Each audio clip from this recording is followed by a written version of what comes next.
Je pense que dès le début, j'ai eu un premier défi. Je suis née sur le bord de la mer, en Gaspésie, dans un tout petit village, un magnifique village, mais éloigné des lieux d'études. Ce qui fait que, je pense, j'ai appris très jeune à me débrouiller, à devenir autonome, et puis, je dirais, à faire beaucoup avec peu. Je faisais ma maîtrise en urbanisme et puis j'ai rencontré un groupe de jeunes qui venaient de créer un organisme qui s'appelait Centre de la montagne. Et eux, ils avaient créé leur propre emploi. Ils faisaient de l'éducation à l'environnement dans le parc. Et je me suis trouvée au sein de ce groupe de jeunes qui avaient une passion pour la montagne et pour Montréal. Et j'ai trouvé vraiment des valeurs communes avec ces gens. Pour moi, ça a été une première révélation. On travaille pour le Montréal de demain, pour les Montréalais de demain, pour les Québécois de demain.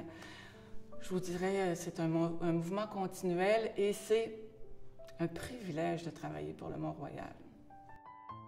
Je dirais que la sagesse, c'est que de toujours continuer à apprendre. Chaque personne que l'on rencontre, chaque événement que l'on vit, nous apporte quelque chose de différent, de significatif.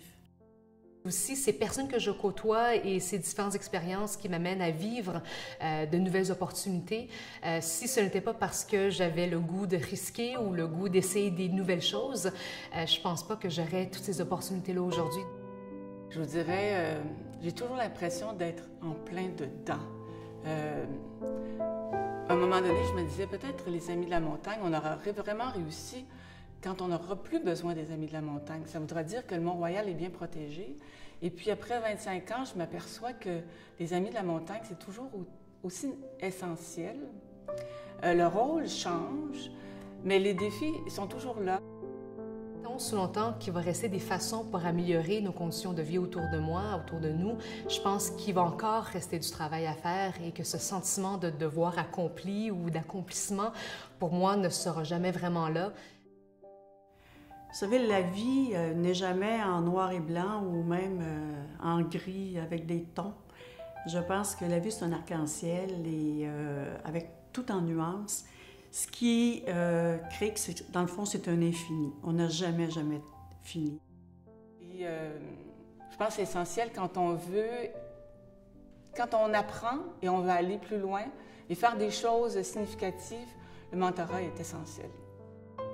Quand on crée des institutions, je dirais qu'il est très important non seulement de transmettre des connaissances, mais transmettre des valeurs, transmettre une vision, des stratégies. Si on veut que lorsque vous quittez votre institution, qu'il y ait encore de ces valeurs-là qui se perpétuent.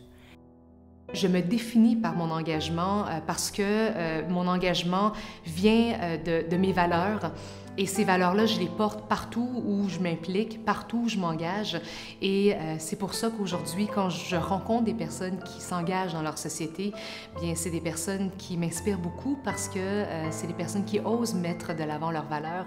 Et puis finalement, de pouvoir côtoyer ces femmes-là qui reçoivent ce prix en même temps que moi, c'est un honneur parce que c'est sûr que ces femmes, c'est des grandes femmes à mes yeux et puis je suis contente de me retrouver parmi elles.